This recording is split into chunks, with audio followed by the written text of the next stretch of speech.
اللهم أنت ربي لا إله إلا أنت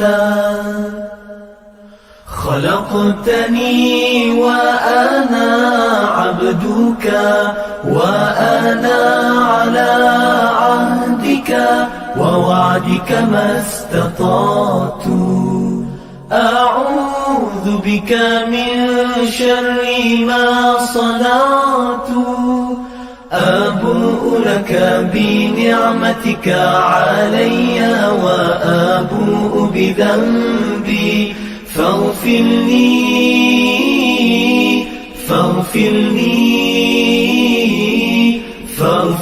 لي فإنه لا يغفر الذنوب إلا أنت. Ya Allah, Engkau Tuhanku, tiada Tuhan selain Engkau. Engkau ciptakan aku dan aku hamba-Mu, dan aku berada dalam janji-Mu menurut kemampuanku.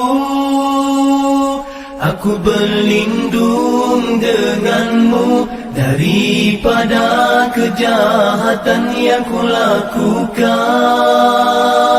Aku sedari nikmat-Mu kepadaku, dan ku sedari akan dosa-dosaku. Ampuni aku, ampuni aku, ampuni aku, kerana sesungguhnya tiada yang dapat mengampunkan dosa kecuali Engkau. Allahumma anta rabbi la ilaha illa anta خلقتني وأنا عبدك وأنا على عهدك ووعدك ما استطعت أعوذ بك من شر ما صنعت أبوء لك بنعمتك علي وأبوء بذنبي فاغفر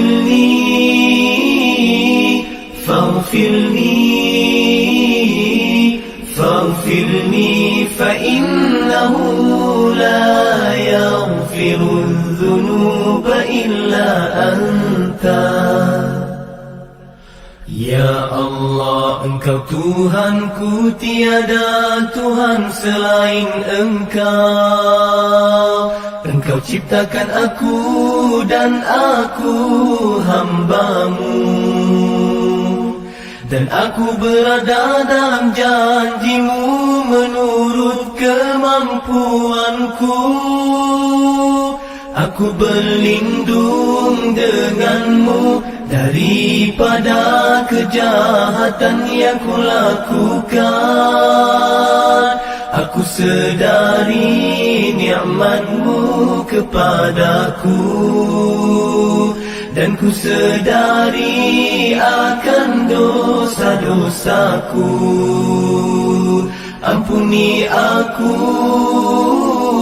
ampuni aku,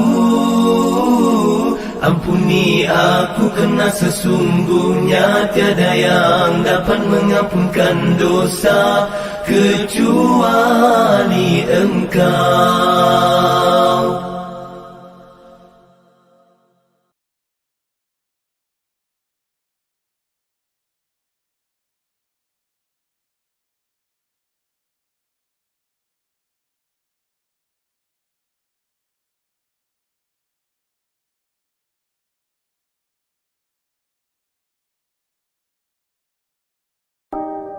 Allahumma anta rabbi la ilaha illa anta خلقتني وأنا عبدك وأنا على عهدك ووعدك ما استطعت أعوذ بك من شر ما صنعت أبوء لك بنعمتك علي وأبوء بذنبي فاغفر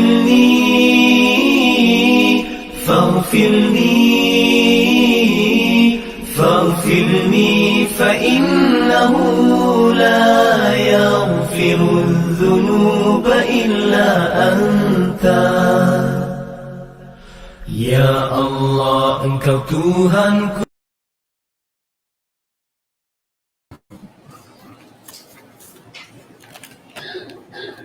أعوذ بالله السميع العليم من الشيطان الرجيم.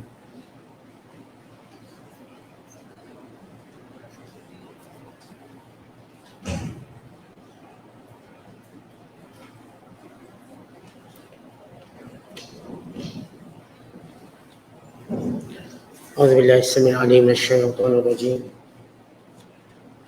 بسم الله الرحمن الرحيم.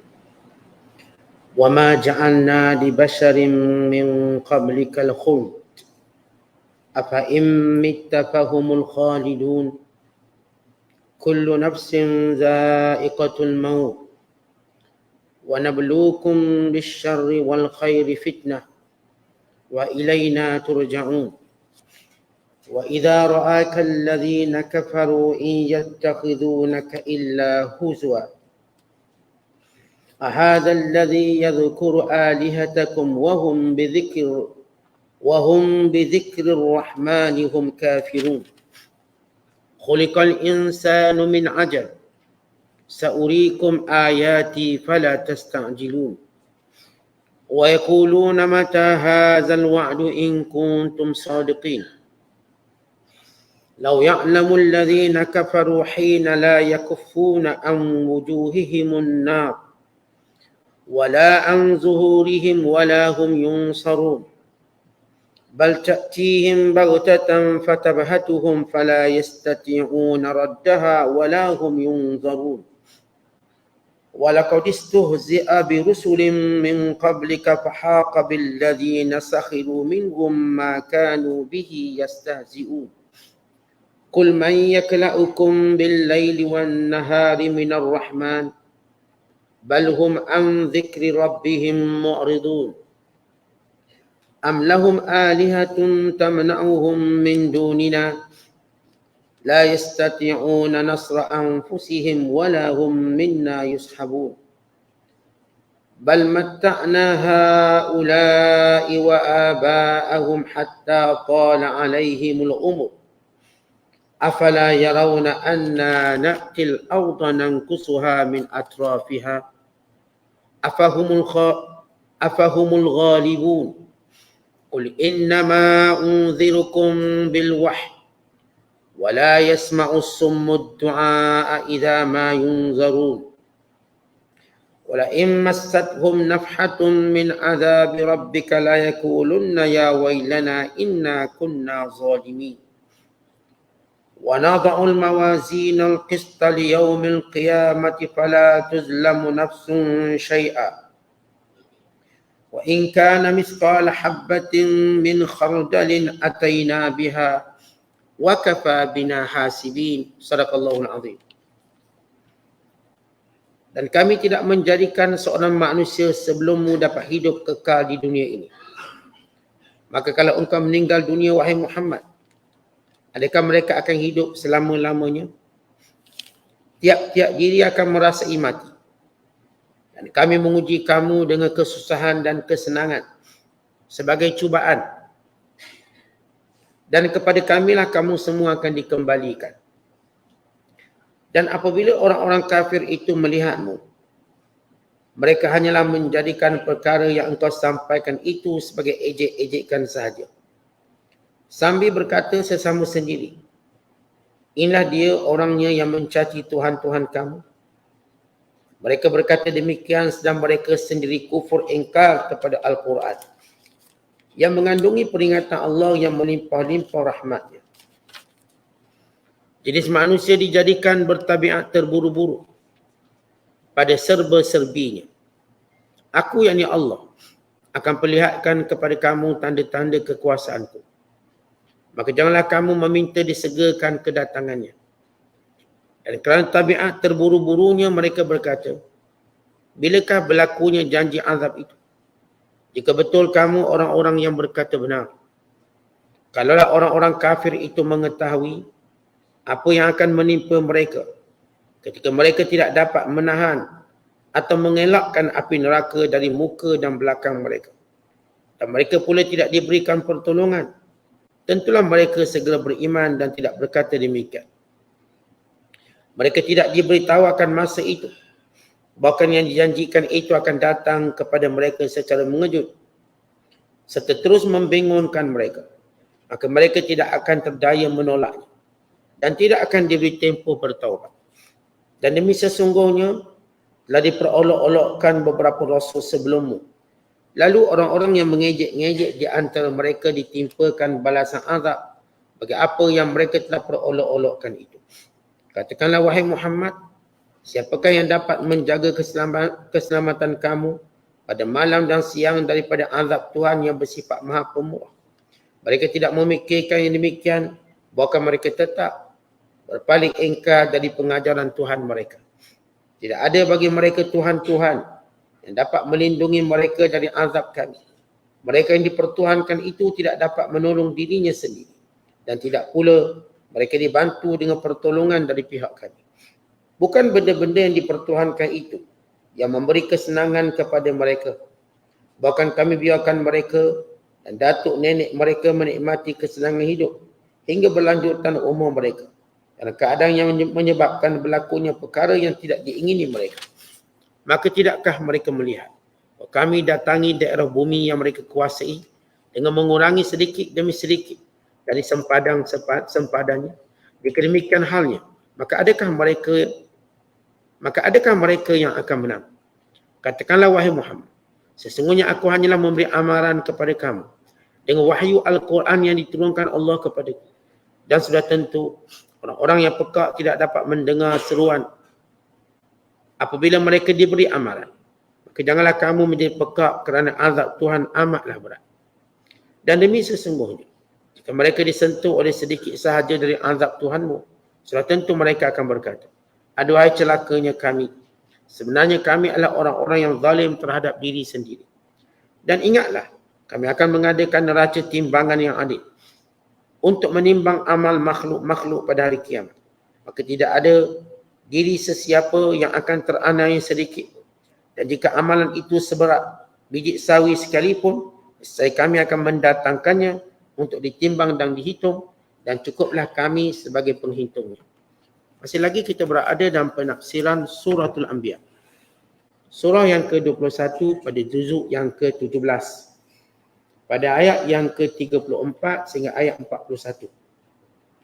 Ayat-ayat ini merupakan dialog serta penjelasan, penerangan dan amaran Allah Ta'ala kepada golongan yang menentang Nabi SAW, yang mempersendakan Nabi, yang mengejek, yang memperolok-olokkan batang tubuh Rasulullah dan apa yang dibawa oleh Nabi SAW. Dan ayat ini juga yang kita baca menceritakan bahawa antara nikmat Allah yang tidak disedari oleh manusia ialah penjagaan Allah. Allah menjaga hamba-hambanya dan Allah Ta'ala bersikap adil kepada hamba-hambanya dengan nanti pada hari kiamat akan didirikan mizan, timbangan yang akan menimbang amalan-amalan mereka. Kecil atau besar walaupun sebesar biji sawi, ada nilai timbangannya di sisi Allah Subhanahu Wa Taala. Kalau ayat-ayat sebelum ini yang kita baca menceritakan tentang Allah mendatangkan 6 bukti kewujudan Allah. Kerana ayat-ayat yang kita baca ini yang bersifat makkiyah ini dialog kepada para penyembah berhala. Dialog kepada para penyekutu Allah yang menyembah selain daripada Allah. Maka Allah Ta'ala dirikan hujah tentang kewujudan dan kekuasaan Allah yang sebenar yang tidak dilakukan oleh mana-mana yang mereka sekutukan. Sama ada berhala, atau manusia, atau nabi, atau malaikat. Kerana ada yang sekutukan Allah dengan berhala.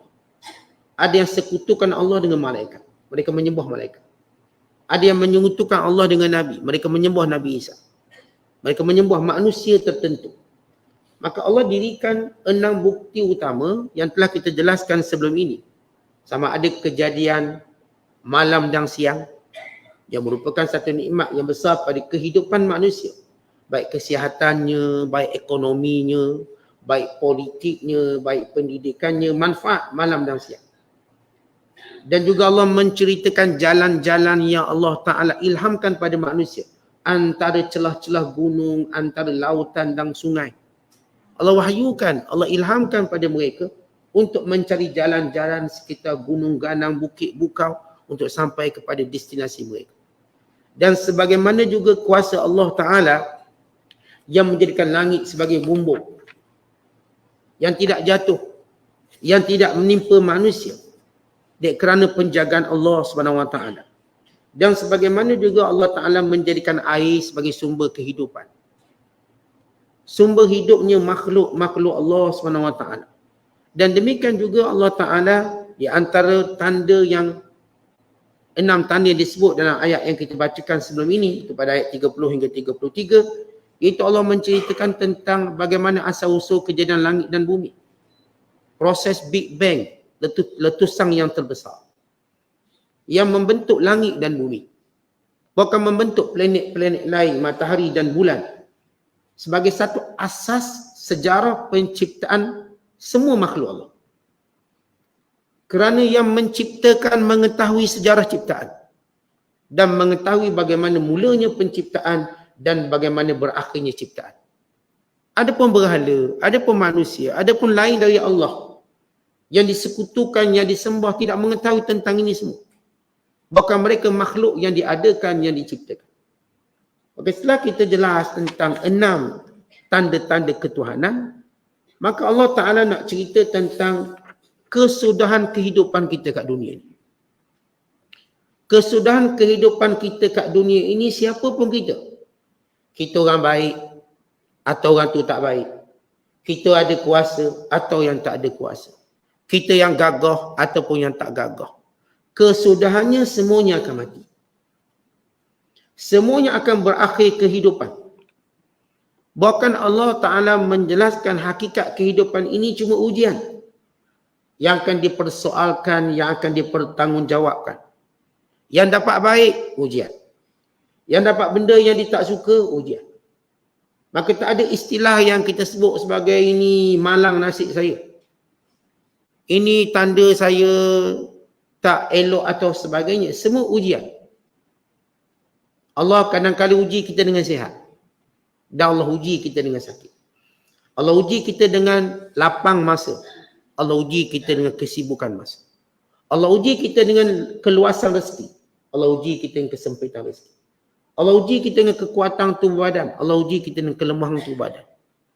Kalau semua orang faham ini ujian, semua orang faham ini adalah satu daripada bentuk taklif, maka nescaya mereka akan melakukan yang terbaik untuk menghadapi ujian. Sama ada yang terbaik secara sabar, yang terbaik secara syukur, yang terbaik secara redha, yang terbaik dengan apa cara sekalipun. Begitu sikap orang beriman dalam ujian.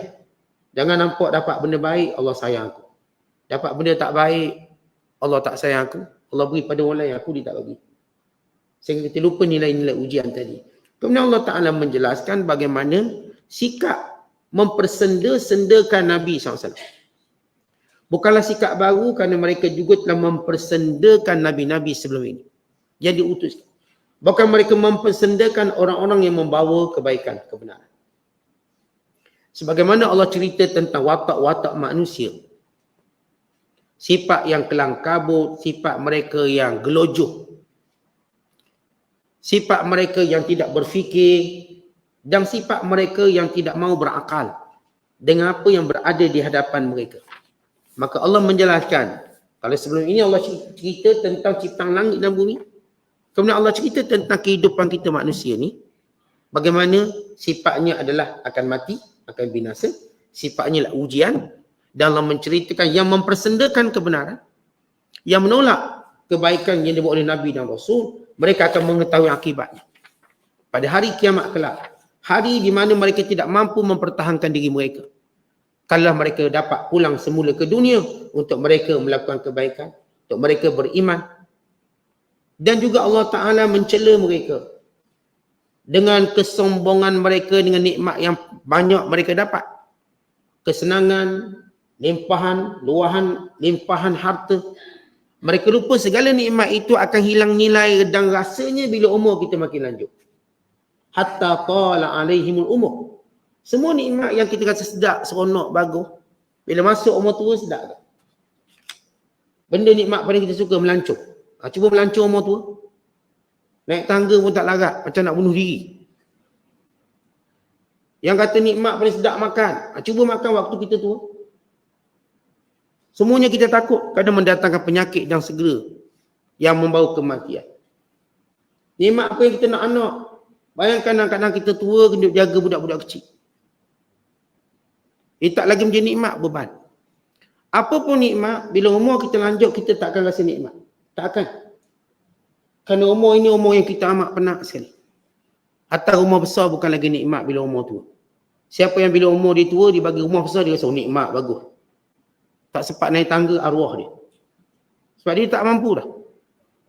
Baik makanan, baik anak-anak, baik kawan-kawan. Kita dah tua-tua, apa nikmat lagi kawan? Tak ada dah nikmat kawan. Kalau kita masih suka berkawan, kita belum cukup tua lagi. Kalau betul-betul tua, kita cerita betul-betul tua. Okey, semua nikmat akan hilang pada usia kita tua, walaupun nikmat tu ada. Tapi rasanya tak ada. Nikmat tu ada. Saya masih ada anak 10 orang, 15 orang.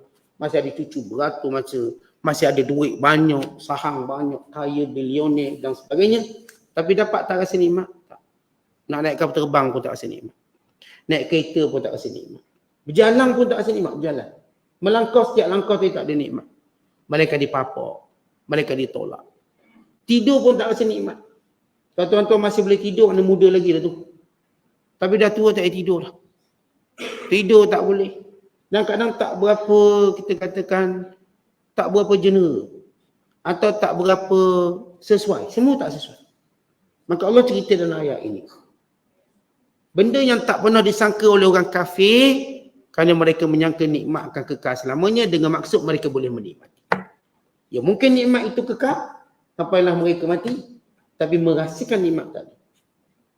Menghilangkan kelazatan dan kemanisan. Kemudian Allah Ta'ala cerita, bagaimana kesudahan orang yang mempersendakan Islam, mereka akan dikalahkan. Mereka akan kalah di dunia, empayar mereka yang besar akan semakin kecil diambil oleh orang Islam. Diambil oleh orang yang mempertahankan kebenaran.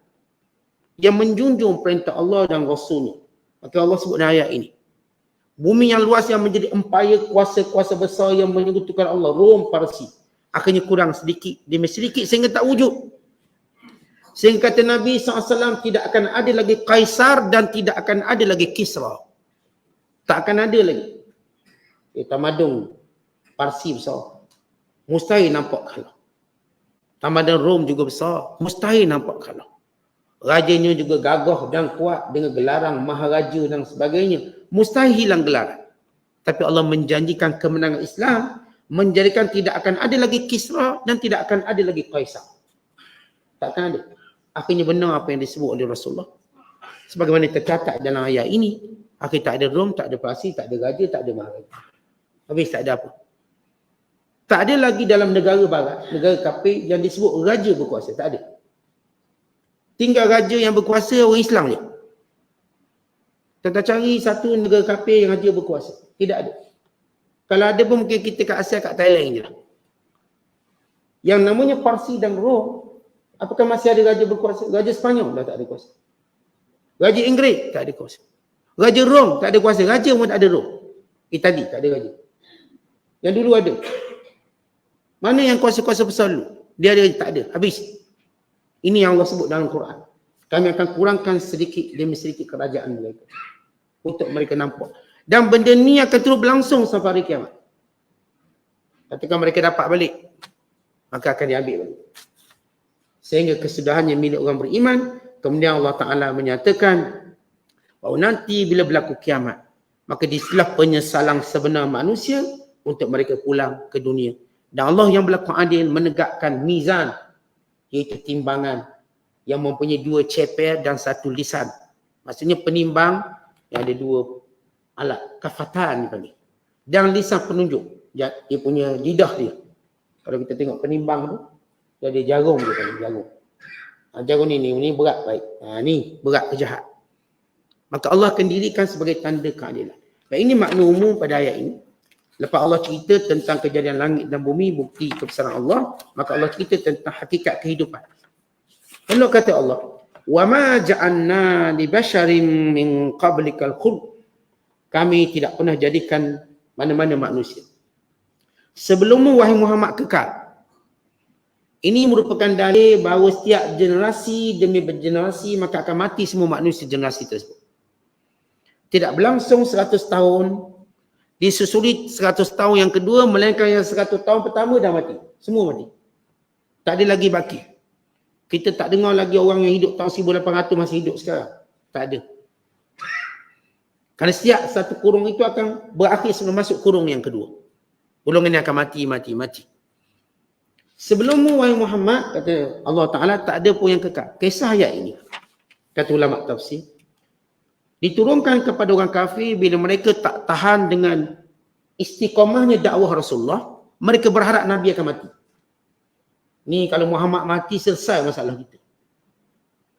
Para penentang. Kan memang begitu kita pun, perangai kita kan, kalau duk marah seorang, bila lah dia nak mati ni. Kita lupa kita juga akan mati. Sebagaimana kata Imam Syafi'i, para penghasad pun inginkan aku mati. Walau mereka tak tahu, mereka juga akan mati. Yang kita jadi perangai manusia, kalau benci seorang kita tanya bila nak mati, liatnya nyawa ni. Liat nyawa. Dia bukan masalah liat nyawa. Tak sampai masa. Tak ada istilah orang liat nyawa. Atau ni barangkali Ustaz dia bela hantu raya tu lambat mati. Tak ada istilah bela hantu raya. Tak ada satu kajian pun kata kalau bela hantu umur panjang. Saya nak bela juga kalau umur panjang. Dia cerita ni kalau sampai haji mati kita. Bela toyo ke, bela langsui ke, polong ke. Seorang bela hantu lambat mati, tak ada. Sampai masa dia mati. Hantu tu pun mati. Setan tu pun mati. Maka ini hakikat mati yang kita kena tahu. Bahawa setiap orang mati dengan ajalnya. Bukan dengan penyakitnya, bukan dengan umurnya, dengan wataknya, tapi dengan ajal. Sampai masa mati. Maka orang kafir, kerana tak tahan dengan dakwah Rasulullah, makin bersemangat Nabi. Makin ramai pengikut Nabi SAW. Makin jelas hujah Rasulullah, makin jelas. Selama ni mereka rasa hujah mereka banyak untuk lawan Rasulullah. Makin lama Nabi berdakwah, makin jelas pembohongan mereka. Makin jelas kepalsuan akidah mereka. Lalu tak ada benda lain yang mereka harap. Mereka bercita-cita biar Muhammad mati. Lalu Allah Ta'ala turunkan ayat ini. Allah Ta'ala kata, kalau sekiranya Muhammad sallallahu alaihi wasallam mati, fa imita fahumul khalidun, apakah mereka menyangka mereka akan kekal? Semuanya hidup dan semuanya akan mati. Maka tak payahlah kita tuan-tuan cita-cita biar orang lain ni, orang tu mati, orang ni mati. Masing-masing akan mati. Baik, masing-masing kita sibuk macam mana nak lakukan amal soleh. Jadi orang kafir berharap Nabi sallallahu alaihi wasallam mati. Maka Allah kata, memang tak ada orang pun yang akan hidup lama. Takkan ada pun yang hidup kekal. Dan apakah kamu nyangka kalau Nabi Muhammad sallallahu alaihi wasallam mati, kamu akan hidup kekal? Pun tidak. Kemudian kata Allah, kullu nafsin dha'iqatul maut. Kerana hakikatnya setiap kejadian dan setiap makhluk Allah merasai kematian. Perkataan dha'iqah kata ulama iaitu rasa. Seolah makanan ni dia ada rasa. Mani, masing, tawa dan sebagainya. Maksudnya ialah bagaimana kesakitan itu mempunyai sakarat. Mati itu mempunyai sakarat, yakni mempunyai kesakitannya yang tersendiri. Dalam hadis Nabi kata apa? Inna lil mauti la sakaratin. Mati itu ada rasa sakitnya. Untuk dirasai oleh orang yang mati. Kerana itu, kita diajar dalam Islam. Kita tak perlu gembira dengan mati seseorang. Tak perlu gembira sebab kita pun akan mati. Oh mati dah padam muka. Itulah lawan sangat aku, sombong sangat aku. Jangan gembira. Tapi ambillah pengajaran daripada orang mati. Jangan kita duk happy sangat. Mati dah, dia tulis dalam Facebook. Dah mati orang. Nyusah orang. Dia lupa mati dia juga dekat. Nanti kalau dia mati, orang pun kata begitu. Jangan kita mencela orang mati. Atau beri alasan, tengok dia mati sebab begini. Tak, kita pun akan mati. Tapi ambillah pengajaran bila berlaku kematian. Artinya orang yang mati dalam keadaan menentang Islam. Yang mati dalam keadaan buat maksiat. Maka syukurlah pada Allah. Allah Ta'ala tak dekatkan kita dengan maksiat. Mudah-mudahan kita mati baik. Mudah-mudahan kita mati dalam taat. Mudah-mudahan kita mati dalam husnul khatimah. Jangan persendakan kematian orang. Jangan persendakan. Dia mati-matilah. Jangan persendakan. Kadang-kadang mempersendakan kematian orang ni menyebabkan menjauhkan kaum keluarganya daripada Islam. Sebab itu Rasulullah SAW bila mati kalangan mereka ni, Nabi tak ada nak menggunakan peluang untuk maki hamu orang, tidak. Dan adat kita juga begitu. Siapa pun mati, maka kita berharap ini jadi iktibar dan pengajaran. Bukan kita ambil kesempatan aku tu, dah mati dah. Ini dia orang yang begini-begini. Sebab orang pun akan cakap yang sama bila kita mati. Maka ambillah pengajaran. Kemudian kata Allah SWT bila menyebut tentang mati ni ada rasa sakit dia. Dia ada mukaddimah dia. Mukaddimah ini yang disebut sebagai sakarat. Sehinggalah kemuncak sakarat. Mana sakaratul maut ni bukan sekadar yang kita nampak dada berombak. Mukaddimah itu juga disebut sebagai sakarat. Mukaddimah. Mukaddimah kita nak mati, kita dah tengok saudara mara kita mati. Macam mana mukaddimah dia? Lama duduk hospital. Lama uzur dia. Nampak lama sakit. Itu mukaddimah. Sehinggalah kepada kemuncak sakaratul maut. Dan Nabi SAW berdoa dalam hadis yang diriwayatkan oleh Imam Ibn Majah. Allahumma a'inni ala sakaratil maut. Ya Allah, bantulah aku dalam menghadapi kesakitan mati. Supaya semua kita tahu mati ni sakit. Dan kita doa pada Allah. Macam Rasulullah SAW buat. Baginda bila datang sakaratul maut kepada baginda, Rasulullah doa. Allahumma a'inni ala sakaratil maut. Kemudian selepas Allah menyebut tentang hakikat semua manusia ni mati, maka Allah cerita tentang hakikat hidup ni apa. Kita akan mati, dah hidup buat apa? Kata Allah, wa nabluukum bisyarri wal khairi fitnah. Dan kami menguji mereka. Kami menguji kamu semua. Kata Allah, kamu semua. Tak kira beriman tak beriman. Kami menguji kamu semua bisyarri, dengan perkara yang tidak baik. Perkataan bisyarri iaitu dengan benda yang kita tak suka. Wal khairi, dan perkara baik, yakni perkara yang kita suka. Sebab dalam hidup kita ni ada benda kita suka, ada benda kita tak suka. Benda yang kita tak suka itulah pahit untuk kita terima. Benda yang kita suka itulah yang jadikan kita sombong dan gembira. Maka semuanya kita kena faham. Kalau kita dapat benda baik-baik, jangan sombong dan melampau gembira kita. Sebab Allah uji. Anak kita berjaya, jangan sombong sangat. Sedang Allah uji dia berjaya. Misalnya, tak payahlah kita nak duk kata anak orang yang tak berjaya, tak pandai didik anak dan sebagainya. Jangan. Allah sedang uji anak kita. Yang tak berjaya macam dia nak, Allah juga sedang uji. Jangan putus asa sangat. Jangan putus asa. Semuanya melihat nilai ujian. Kita yang sihat, oh ni sihat sebab makan madu Turki tu sihat. Jangan rasa excited sangat. Oh sebab saya tak sihat, saya tak makan ni. Jangan. Itu semua Allah uji. Kita tengok dalam hidup kita, kadang-kadang kita sakit makan ubat ni baik, kadang makan ubat sama tak baik. Maka sebab tu kita pun tak boleh excited sangat dengan ubat ni. Oh, ubat ni bagus, ubat ni tak. Dia ada hari dia tak bagus. Makan banyak pun tak baik. Makin mudarat. Semua benda Allah uji. Orang kalau dia lupa benda yang disebut ujian Allah, maka dia mula akan serong i'tikad dia. I'tikad kita mula serong. Kita rasa sebab kita bijak, duit menjadi. Saya pandai bisnes tak? Cara melabur, duit menjadi. Belum bankrupt. Bila bankrupt baru dia tahu, dia tak reti rupanya. Masa tengah berjaya rasa bijak ni gitu. Pandai planning itu planning, pandai strategik itu strategik ni. Bila gagal baru tahu kita tak ada ilmu. Sama juga perang. Bila menang, hebat aku ni. Strategi itu dan ini. Bila kalah, hilang strategi. Sebab itu menang atau kalah Allah uji. Bila orang tentera Islam menang, Allah ada Rasulullah supaya masuk bandar yang Nabi menguasainya dengan tunduk kepala. Dan mengucapkan istighfar. dan bertasbih memuji Allah. Tak berlagak. Tak ada masuk bandar dengan meninggi dada, kepala lenggok ke atas. Tak, tunduk. Allah sebut dalam surah An-Nasr, surah kemenangan, idza jaa nasrullahi wal fath. Ayat ini penting untuk kita tahu bagaimana menyambut ujian bila dapat benda kita suka. Sebab itu kita disyariatkan sujud syukur. Dapat je benda yang kita suka, sujud syukur lah. Dapat benda yang kita tak suka, kita ingat Allah. Inna lillahi wa inna ilaihi raji'un. Kita mengharap kebaikan atas ujian yang kita tak suka ini. Kerana sebenarnya banyak nikmat itu terkandung pada ujian yang kita tak suka. Banyak nikmat. Sebagaimana Allah Ta'ala sebut dalam Quran. Asa an takrahu syai'a wa huwa khairul lakum. Wa asa an tuhibbu syai'a wa huwa syarrul lakum. Wallahu ya'lamu wa antum la ta'lamun. Barangkali yang kamu tak suka itulah baik untuk kamu. Barangkali yang kamu suka itulah yang tidak baik untuk kamu. Allah tahu, kamu tak tahu.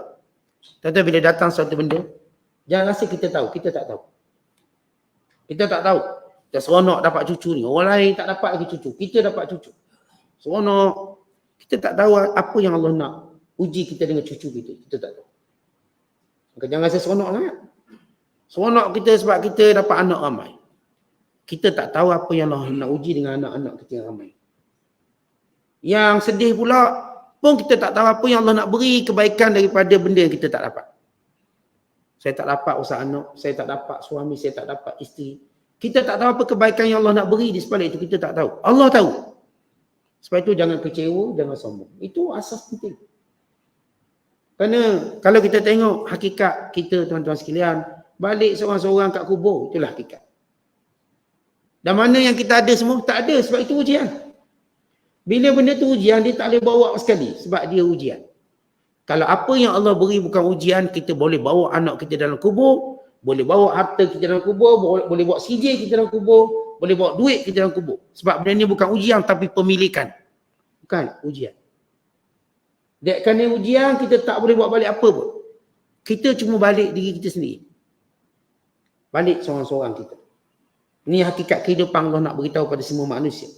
Kemudian kata Allah, wa idza ra'akal ladzina kafaru, dan bila mana orang kafir melihat kamu wahai Muhammad, in yattakhidunaka illa huzwa, mereka tak habis-habis mempersendakan kamu. Allah sebut secara apa yang berlaku di zaman Rasulullah, sehinggalah di zaman Rasulullah dah tak ada, memang orang kafir terus menjadikan Rasulullah sebagai subjek untuk menghina Rasulullah. Tengok apa berlaku di India hari ini, mereka hina Rasulullah. Yang berlaku di Belanda, mereka lokek kata menghina Rasulullah.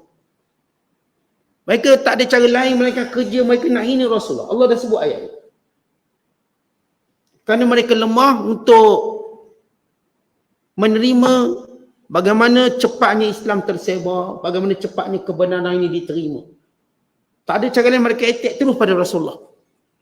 Dengan pelbagai propaganda, dengan pelbagai bentuk, mereka tuduh Nabi SAW dalam hal-hal yang berkait dengan perkahwinan Rasulullah SAW, berkait dengan peperangan, yang berkait dengan apa sahaja. Allah dah kata, orang kafir, kalau kerjanya bercakap, menjadikan kamu sebagai subjek untuk menghina. In yattakhidunaka illa huzwa, mereka terus menjadikan kamu untuk dihina. Ini perkataan yattakhidun. Macam seorang letak benda tu tetap kat situ. Maka ingat, inilah dia cara orang kafir hidup. Mereka menjadikan Rasulullah sebagai benda yang tetap untuk dihina. Kata umat Islam kena bersedia untuk membela. Ada hikmah kenapa Rasulullah dihina, ada hikmah. Supaya umat Islam tahu apa yang dihina itu ialah kesempurnaan Rasulullah SAW. Yang mereka cuba hina Rasulullah itulah kesempurnaan Rasulullah. Itulah kemuliaan Nabi SAW. Dan itulah kebaikan baginda. Itulah kebijaksanaan baginda. Semua. Dan untuk orang Islam sendiri memahami sunnah Nabi. Sirah Nabi. Kita bila orang kata macam kita pun nak baca lah sirahnya macam betul ke macam tu. Supaya kita sendiri ada maklumat tentang Nabi SAW. Supaya kita menjawab kembali dengan ilmu. Dan ia juga membuka ruang orang-orang kafir yang tidak punya sikap permusuhan pada Islam untuk mengenali Rasulullah. Sebab kita pun baca sejarah dakwah Nabi. Bila Abu Jahal, Abu Lahab diri dekat Mina, Masuk je kabilah-kabilah daripada Madinah, daripada mana-mana. Pada setiap musim haji, mereka kata jangan jumpa seorang bernama Muhammad, dia tu gila. Dia tu penyair, dia tu tukang sihir. Jangan jumpa. Setiap kali musim haji, mereka berdiri di pasar-pasar Mina, menghalang orang ramai untuk datang Rasulullah, bertemu dengan Nabi SAW. Yang cerdik di kalangan mereka berkata, kenapa bersungguh sangat halang kita jumpa Muhammad? Kalau dia ahli sihir, kita kenal ahli sihir. Kalau dia ni orang gila, kita pun kenal orang gila. Apa sebab kita patut takut jumpa orang tu orang ni? Akhirnya sebahagian jumpa. Dan sebahagian itu beriman, sehingga berlakulah perjanjian Aqabah pertama. Asal mereka menakut-nakutkan orang tentang Rasulullah SAW. Macam juga dia. Apa yang berlaku hari ini. Mereka cuba menjadikan Rasulullah sebagai hinaan. Penghinaan besar. Di India yang saya sebut contoh yang masih tu berlaku. Sebahagian mereka pertahankan. Ni ada geng-geng yang mereka pergi Batu Cave, buat tunjuk perasaan menyokong penghinaan Rasulullah. Yang terbaru kalau tuan-tuan tahu. Tak cukup mereka hina dekat negara India, mereka datang kat Malaysia, kumpul kat Batu Cave, buat slogan menyokong penghinaan Rasulullah. Kita yakin Allah menjaga Nabi SAW. Tapi kita juga kena tahu peranan kita dalam menjaga Nabi SAW. Kemuliaan kita nak bila kita membela Rasulullah SAW. Kerana tanda iman seseorang itu mencintai Rasulullah. Tetapi bila kita cinta Rasulullah, kita tak mungkin biarkan orang hina orang yang kita cinta. Walau dengan perkataan, walau sepatah perkataan. Tapi ayat ni kita nak jelaskan bahawa penghinaan pada Nabi SAW memang menjadi target utama mereka. Cara mereka untuk menjauhkan manusia daripada Islam. Kemudian kata Allah, ahadzal ladzi yadhkuru alihatakum wa hum bi dzikri rahmani hum kafirun. Mereka kata Muhammad ni suka hina Tuhan kita. Suka kata berkait dengan Tuhan-Tuhan kita ni. Ingat dia. Orang lain tak berani nak kata Tuhan-Tuhan berhala kita. Muhammad kata. Walau kita tahu, kita kena beza kata dengan menyebut hakikat. Dalam Islam, kita memang dilarang menghina agama lain. Itu fact, itu bukti, itu fakta. Wala tasubbul ladzina yad'una min dunillah. Jangan kamu memaki sembahan yang disembah oleh orang yang tidak menyembah Allah. Jangan maki benda. Kita dilarang menghina agama lain. Itu disepakati oleh ulama berdasarkan nas yang terang. Kita tak boleh hina Kristian, kita tak boleh hina Yahudi, kita tak boleh hina Hindu, kita tak boleh hina Buddha. Hina tak boleh. Tapi menjelaskannya boleh. Kita kena beza menjelaskan kebatilan dengan menghina. Umpama kita nasihat dengan hina. Kita tengok orang tu baju dia koyak, nampak aurat, terdedah itu ini. Wa imma kita hina, wa imma kita beritahu dia supaya dia tutup aurat dia. Bila kita tengok orang tu ada kekurangan, kita ada dua keadaan. Wa imma kita hina, wa imma kita nasihat dia. Kita tengok seorang tu bodoh. Wa imma kita hina kebodohan dia, wa imma kita bimbing dia biar dia jadi cerdik. Maka ini Islam, bimbing orang biar jadi cerdik, bukan menghina kebodohan. Jadi kerana mereka menyeleweng daripada fitrah dan kebenaran, maka Nabi SAW membimbing mereka pada kebenaran. Dan orang Islam membimbing mereka pada kebenaran. Kita tak menghina, sebab itu bila mereka ni masuk Islam, kita peluk, kita sayang. Kita muliakan mereka. Orang hina, dia walaupun orang ni dah berubah, dia tak mungkin akan suka orang ni. Sebab dia hina. Kita orang Islam berbeza. Kalau ada orang kafir, dia masuk Islam, kita seronok, kita peluk dia. Kita suka. Berbeza kalau kita hina. Kalau hina, dia masuk Islam pun kita tak suka dia. Sebab kita hina. Sebab penghinaan itu akan terus berkekalan. Maka Allah Ta'ala kata, dalam lisan ataupun dalam menceritakan, kerana orang kafir mendakwa Nabi Muhammad suka menghina Tuhan-Tuhan mereka. Lalu Allah kata, wahum, sedangkan mereka orang kafir ini, bizikir rahmanihum kafirun, mereka lah yang sebenarnya menghina Tuhan yang memberi nikmat pada mereka. Allah menyebut perkataan Rahman. Ni berhala beri nikmat ke? Ini berhala ke yang beri dia kebaikan selama ini? Yang sebenarnya orang kafir lah yang menghina Tuhan yang pemurah, yang memberi nikmat kepada mereka. Kemudian kata Allah, khuliqal insanu min ajal. Manusia dijadikan dalam keadaan sifatnya kelang kabut, ajal, gopoh, gapah. Cerita ayat ini, bila sebahagian mereka namanya Nadhr bin Haris, ini pemimpin musyrikin Mekah, mati kufur. Dia kata apa? Wahai Muhammad, kalau betul lah ajaran kamu, agama kamu, kenapa tak suruh Tuhan kamu jatuhkan dari langit batu-batu daripada api neraka, biar timpa kepala kami. Sebab mereka rasa comfort. Duduk Mekah, mana ada bala. Kerana mereka duduk tengok sejarah Abraha. Bila Abraha nak menyerang Mekah, maka batu tadi dia tak jatuh kat kota Mekah. Dia jatuh dekat Wadi Muhassib. Wadi Muhassib tu dekat Muzdalifah. Itu sempadan antara Arafah dan Muzdalifah.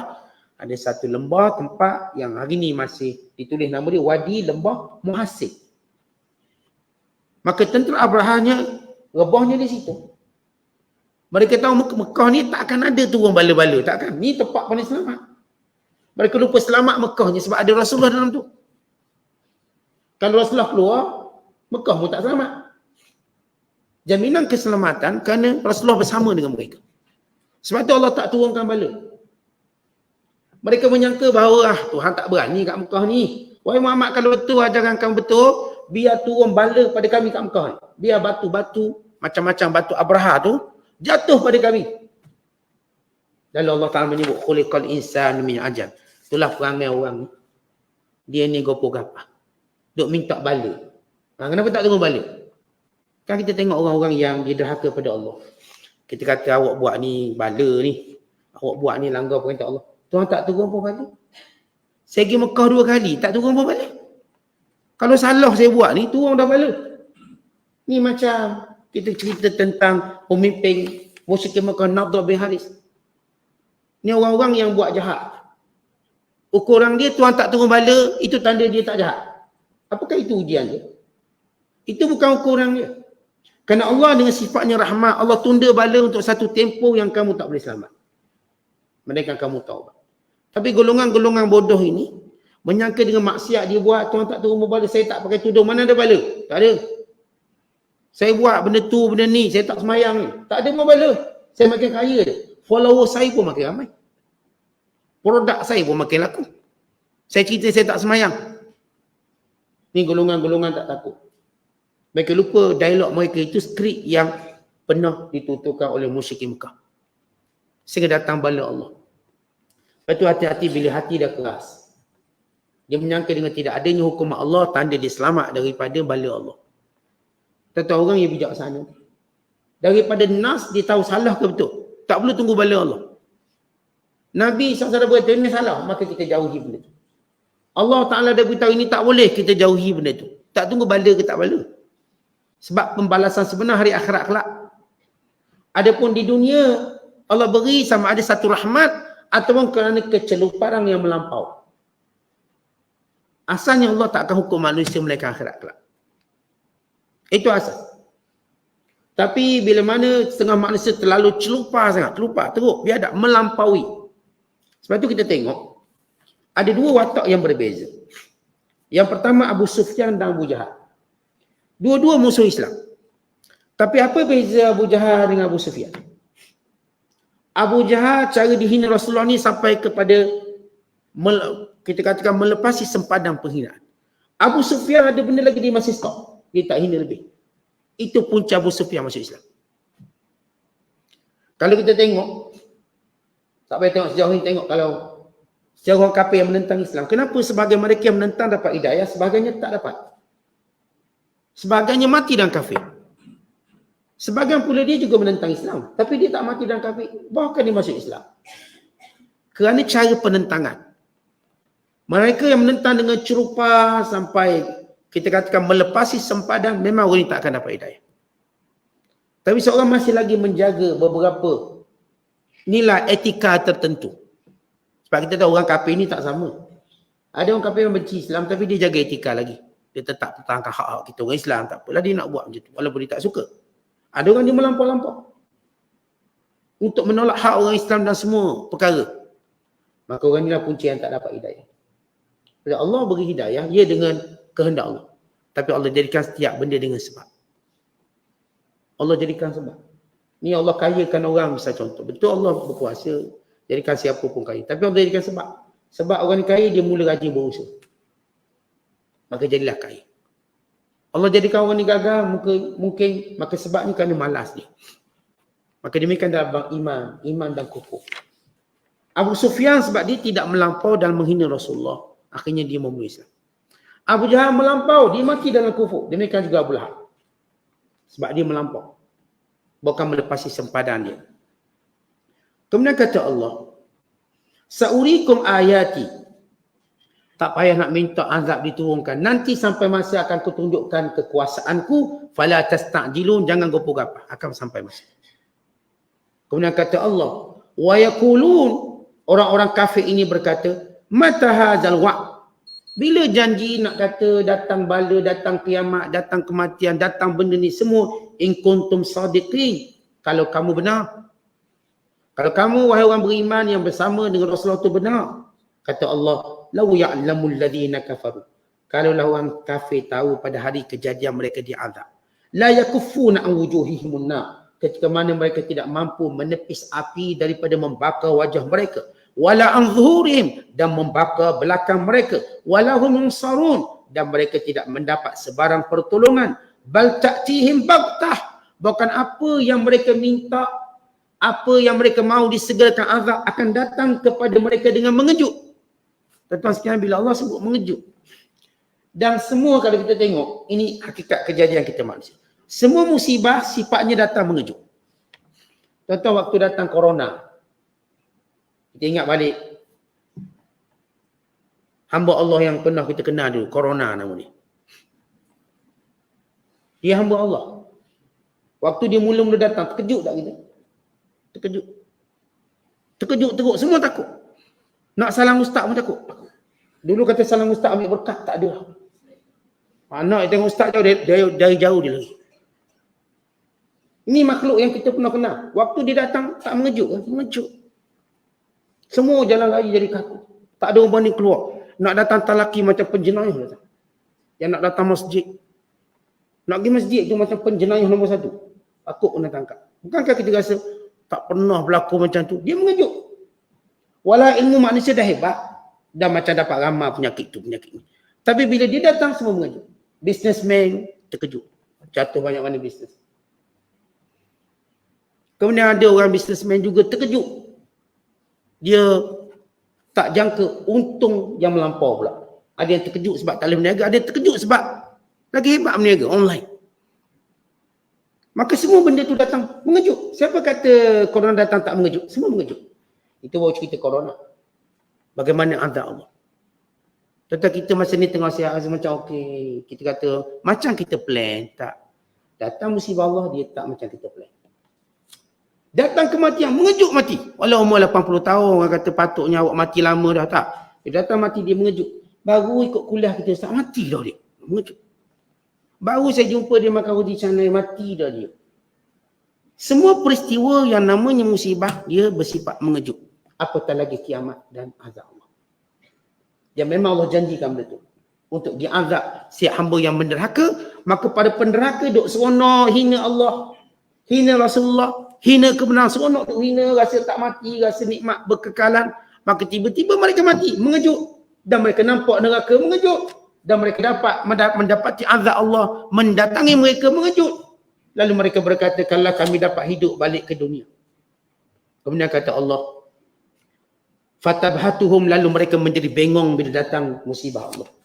Fala yastati'un, dan mereka tak lagi mampu raddaha, untuk menolaknya. Walahum yunzarun, mereka tidak akan lagi mendapat rahmat Allah. Sebab Allah dah beri banyak peluang, tak ada lagi rahmat. Walaqad istuhzi'a, maka Allah tenangkan Rasulullah, wahai Muhammad, jangan kamu sedih dengan penghinaan daripada kamu, kerana nabi-nabi sebelum kamu, rasul-rasul sebelum kamu juga dihina oleh mereka, para penentang. Fahaqa bil ladzina sakhiru minhum ma kanu bi yastahzi'un, lalu yang menghina itu pasti akan terkena azab balasannya. Sejarah dah tunjuk kaum Ad, kaum Samud, kaum semua kaum yang menghina nabi-nabi, akhirnya mereka dimusnahkan. Akhirnya mereka dihancurkan. Akhirnya mereka ini merasakan kerasnya azab Allah SWT dan tiada nilainya segala nikmat yang mereka ada. Kemudian kata Allah, Qul, wahai Muhammad, beritahu mereka, may yakla'ukum, siapa jaga kamu? Bil-laili wan nahar, siang malam. Minar Rahman, kalau bukan Allah yang menjaga kamu. Dan siapa yang akan menjaga kamu daripada hukuman yang Allah nak berikan pada kamu? Siapa jaga kamu? Kalau tidak, kerana rahmat Allah. Mereka menyangka apakah berhala jaga kamu? Apakah berhala boleh lindungi kamu daripada kehendak Allah, hukuman Allah, azab Allah? Man yakla'ukum? Siapa boleh jaga kamu? Di sini Allah beritahu nikmat Allah pada manusia. Allah jaga kita dengan rezeki, dengan keselamatan. Tuan-tuan tengok kita cerita orang aksiden, belanggar. Ada belanggar mati, ada belanggar tak mati. Ada belanggar patah sikit, ada belanggar patah banyak. Baik, berbeza walaupun cara belanggar sama. Menunjukkan penjagaan Allah. Sebagian orang bila macam tu, Allah nak jaga dia supaya dia belum lagi ada, maka dia jaga. Sebagian orang Allah Ta'ala nak tentukan ajalnya, maka dia mati. Secara umum kehidupan kita, Allah Ta'ala lindungi kita dengan penjagaannya. Dengan sebarang perkara. Yang kalau kita tengok, kita manusia selemah-lemah makhluk atas dunia. Kita ambil semut, kecil. Semut jatuh tingkat 10 tak mati. Kita jatuh tangga je, patah riak kita. Lemah tak lemah kita. Bandingkan kita dengan makhluk lain, kita adalah makhluk yang paling patut dijaga, dek lemahnya kita. Anak kita lahir. Kalau orang tak jaga, mati tak. Anak kucing, anak lain, dia lahir, dia okey, dia boleh bawa diri sendiri. Kalau orang jaga pun jaga sikit-sikit je. Ni anak manusia bila lahir kena jaga sungguh-sungguh.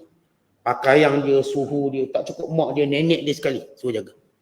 Tak cukup nenek, atuk sekali kena jaga. Mana ada binatang nenek dia jaga? Atuk dia jaga? Tak ada. Nak cerita manusia ni lemah. Tak cukup ayah seorang jaga, mak seorang jaga, pembantu jaga, nenek dia ambil, nenek belah sana ambil, atuk sana semua. Pak saudara, tok saudara, habis. Untuk jaga seorang manusia yang amat lemah, kita lah. Tengok tubuh badan kita bila jatuh. Tengok keperluan kita makan minum yang kita makan. Kita tuan-tuan kalau makan sejenis lemah. Lembu makan rumput je, dia gemuk sampai sudah dia kuat. Seekor lembu, dia boleh menyamai kekuatan 40 orang. Kalau dia mengamuk, kekuatan dia 120 orang. Jadi kalau lembu tu mengamuk, pastikan kita ada 121 orang, baru selamat. Lembu tadi kalau dia dalam keadaan dia liar, dia boleh menyamai 40 orang kekuatan orang. Kalau dia mengamuk, 120 orang sekampung. Ini pengkaji lembu beritahu, kalau dia mengamuk. Habis satu kampung. Tuan-tuan tengok, ini sifat binatang. Dia makan rumput je cukup. Kita tuan-tuan, makan benda ni, makan 2 hari dah lemah balik. Tak boleh sah, kena makan benda lain pula. Kerana sifat kita lemah, kita kena makan serba-serbi. Daripada rumput kita kena makan. Rumput tu semua daun, apa ni, ulang raja. Tu rumput belakang adik-beradik dia lah tu. Salaknya, daun tu rumput. Itu kita banyak jumpa kat hotel lah. Makan rumput mula-mula. Lepas tu bawa makan buah. Lepas tu bawa makan nasi. Bawa makan daging. Lepas sudah tu kena makan goreng pisang pula, kepok pula. Tu tak kuat lagi tu. Kena ambil sup kambing pula. Tak cukup lagi, kena air jus pula.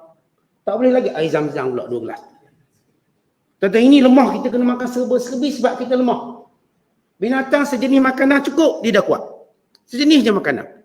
Kita bagi makan dedak cukup kenyang. Kita kalau bagi makan nasi dagang pagi sampai petang, muntah. Kena gilir. Pagi nasi lemak, lepas tu bawa nasi dagang, lepas tu nasi minyak, lepas tu nasi biryani. Kemudian bagi pula nasi campur, bagi pula nasi belauk. Nak boleh kekuat tu bukan senang. Seperti inilah sifat manusia lemah. Sebab itu kata Allah, siapa yang jaga kamu kalau bukan Allah? Kita jaga. Ini selemah-lemah makhluk kita. Wa khuliqal insanu dha'ifa, dijadikan manusia lemah. Allah tak kata dijadikan binatang lemah. Binatang gagah.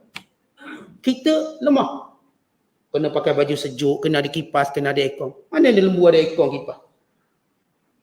Lembu okey je, baju tu dia tak pernah tukar 40 tahun. 30 tahun. Kita kuliah subuh, kuliah maghrib dah baju lain dah. Nampak? Lemah gitu. Dah baju lain dah. Masa semayang baju lain, habis semayang baju lain pula. Nampak apa? Kerana sifat kita yang lemah tadi. Kena pakai baju banyak, kena pakai kasut banyak. Lembu pakai kasut tu tak tukar-tukar kasut lembu. Kita kasut kita tukar. Dalam almari tu beratus kasut. Sebab apa? Kita makhluk lemah. Ni Ustaz dah tua tak boleh pakai kasut ni, Ustaz kena pakai kasut ni pula. Dulu masa muda kasut tumit tinggi. Dah tua kena kasut tak ada tapak kaki tu. Dah tua tak boleh dah. Last kali kena kaki ayam tu. Tak boleh pakai kasut. Last sekali kena pakai yang kasut yang ada duri-duri tu. Kemudian semua menunjukkan keperluan ataupun kelemahan kita. Sebab itu Allah sebut nikmat menjaga ni, nikmat Allah jaga. Allah suruh Rasulullah beritahu. Balhum an dzikri rabbihim mu'ridun, tapi perangai mereka sentiasa berpaling daripada perintah Allah. Am lahum alihatun tamna'uhum min dunina, apakah mereka ada Tuhan yang berkuasa untuk menghalang kehendak kami? Ada tak patung-patung yang boleh menghalang kehendak kami? Kalau kami kata kamu mati, ada tak patung boleh tolong mereka? Berhala boleh tolong mereka. La yastati'una nasra anfusihim. Ni patung-patung pun tak mampu tolong diri mereka sendiri. Wala hum minna yushabun. Dan mereka tidak mampu melakukan apa-apa pun. Kata Allah Ta'ala, perkataan yushabun, mereka tidak mampu untuk melewati azab kami. Yang selamat daripada azab kami. Bal matta'na ha'ula wa aba'ahum hatta tala alaihimul umum. Bahkan nikmat yang mereka dapat kami beri. Sehingga sampailah umur tua mereka. Dalam umur tua mereka yang disebut oleh Allah, mereka mula rasa nikmat itu bukan nikmat lagi bila sampai umur tua mereka. Sebab saya katakan tadi, tak ada orang dapat merasa nikmat pada usia tua. Bayangkan dengan sedikit sahaja. Bahkan hampir nikmat itu hilang terus. Tak ada dah nikmat memandang, nikmat mendengar. Dah tua Ustaz, semua benda dengar rasa tak seronok. Sebab kita bila dah tua dengar orang mati. Kawan awak itu dah mati. Apakah ada lagi nikmat mendengar kita? Mereka kisah-kisah orang mati yang sebaya dengan kita, yang umur macam kita. Afala yarawna, tidakkah orang kafir itu tengok? Anna na'til ard, kami mendatangi bumi ini. Nangkusuha min atrafiha, kami kurangkan sedikit demi sedikit penguasaan mereka. Ni orang kafir yang tak nak terima kebenaran dakwah Nabi SAW. Kami akan tunjukkan pada mereka bagaimana mereka dikalahkan sedikit demi sedikit. Afahul ghalibun, apakah mereka menyangka mereka menang lagi sesudah satu persatu wilayah mereka diambil, dikuasai oleh umat Islam. Dan Allah Ta'ala sebut dalam banyak ayat, bumi ini milik orang beriman. Orang kafir dia nak tak nak sampai masa bumi ini akan ditakbir oleh orang beriman, oleh orang Islam. Qul innama unzirukum bil wahyi, katakan kepada mereka wahai Muhammad, sesungguhnya aku memberi amaran kepada kamu dengan wahyu yang Allah turunkan. Nabi SAW bukan dia serga, bukan dia jerka, bukan dia ancam dengan hawa nafsu, dengan wahyu. Itu bezanya. Kita kan tuan-tuan, kalau kita ancam orang dengan sombong kita. Manusia ni kan suka ancam orang bila dia rasa dia nak tunjuk dia kuat atau dia nak beritahu sesuatu. Dia pun ancamlah dengan rasa sombong. Nanti awak tahulah apa yang saya nak buat. Tapi Rasulullah dilarang mengancam dengan sifat itu. Rasulullah kalau nak ngancam, dia kena ngancam dengan wahyu. Ini Allah yang sebut. Dan kita, orang beriman pun begitu. Tuan-tuan, kita jangan ancam dengan kita rasa kita gagah.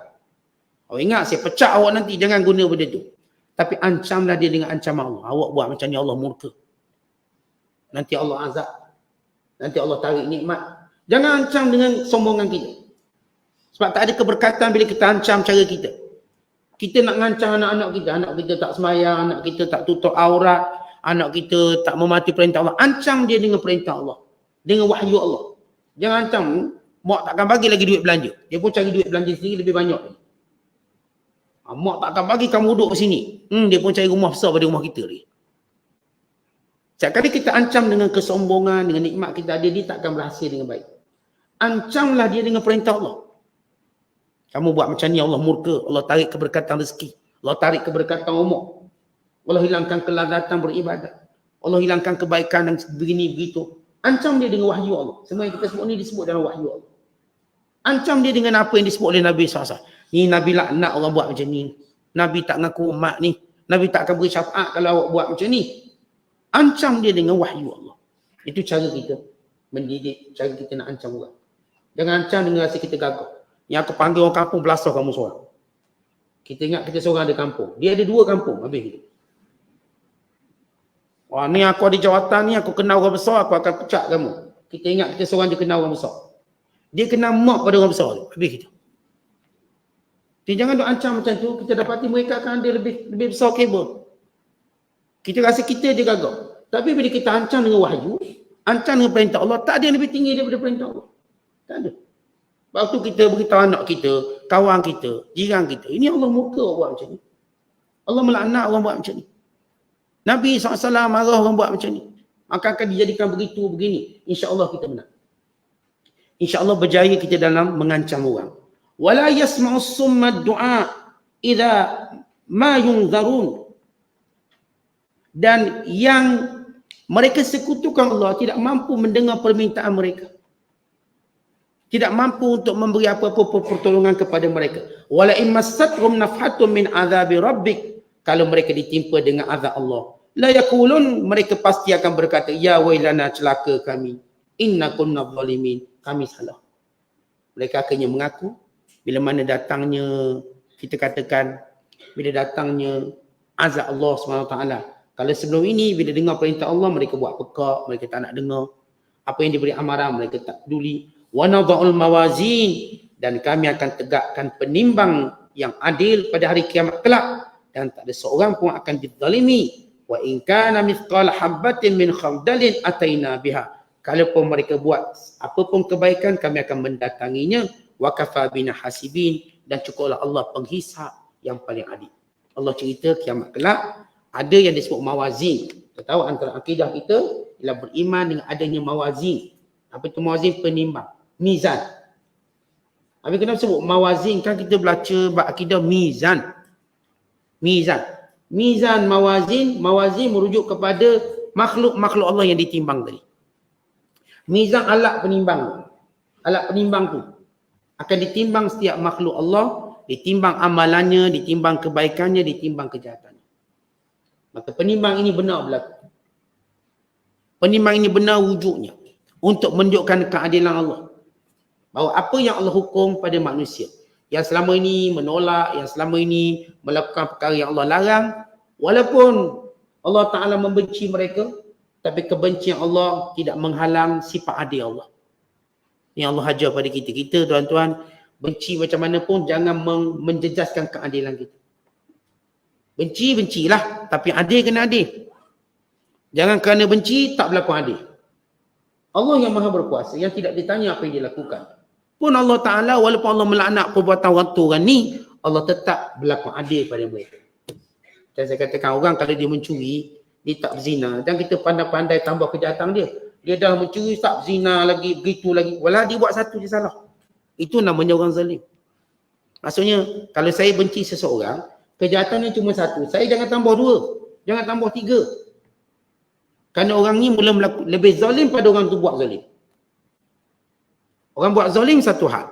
Kita jangan menzalimi orang buat zalim dengan menunjukkan dia ni lebih jahat daripada sepatut, daripada apa yang dia lakukan. Sebab itu kata Allah dalam Quran, wala yajrimannakum syana'anu qaumin ala alla ta'dilu. Janganlah kerana kebencian kamu pada suatu kaum, kamu tidak boleh berlaku adil. Kita benci Yahudi, kita benci penyembah berhala, tapi ia tidak akan menyebabkan kita tidak berlaku adil pada mereka. Yang patut kita berlaku adil, kita berlaku adil. Mereka nak amalkan agama mereka, ya. Bukan kita sokong, bukan kita setuju, kita benarkan. Itu keadilannya. Tak ada pula kita pergi bakar tempat mereka ibadat ke tak, kita tak dibenarkan buat begitu. Mereka minum arak, kita tak dibenarkan untuk pergi bom kedai arak mereka, tak dibenarkan. Ya, kita tak setuju, tapi kita berlaku adil. Itu hak mereka, ambil lah. Di situ kita tahu kebencian kita jangan melampaui sempadan keadilan. Kita benci apa pun, kita ada keadilan. Kita tengok orang tu mencuri, kita sendiri potong tangan dia. Tak boleh, itu tak adil. Kita ada undang-undang yang hukum dia. Bukan kita yang hukum dia. Kita sekampung belasah pencuri sampai mati pencuri. Ini zalim. Dia mencuri, ya kita tangkap. Sekampung keluar tangkap, kita serahkan pada pihak berkuasa biar dapat keadilan di situ. Bukan kita mengadili mereka pakai pepah dengan kayu batang seorang, mati pencuri. Kawan ni baru mustabah, baru disyaki. Kita dah hukum pencuri sah, ini mencegah kemungkaran. Bukan mencegah kemungkaran, tapi menambah kemungkaran. Menjadikan kemungkaran kamu lebih besar daripada kemungkaran dia. Lepas tu orang salah, orang buat jahat, kita tangkap serah pada polis. Di situ keadilan pada undang-undang. Kita tak hukum dia. Kita tak bunuh dia, kita tak belasah dia. Satu penampar pun tak datang. Sebab apa kita tangkap serah pada orang yang boleh berlaku adil pada dia. Jadi kita jangan guna-guna undang-undang sendiri atas nama kita rasa ni tanda saya benci kemungkaran. Bukan begitu. Setiap perkara kena tahu sempadan dia. Jangan saya katakan kita ni buat jahat lebih jahat pada orang buat jahat. Atas nama kita kata cegah kemungkaran, rupa-rupanya kita buat benda lebih jahat pada orang jahat tadi. Wallahu a'lam.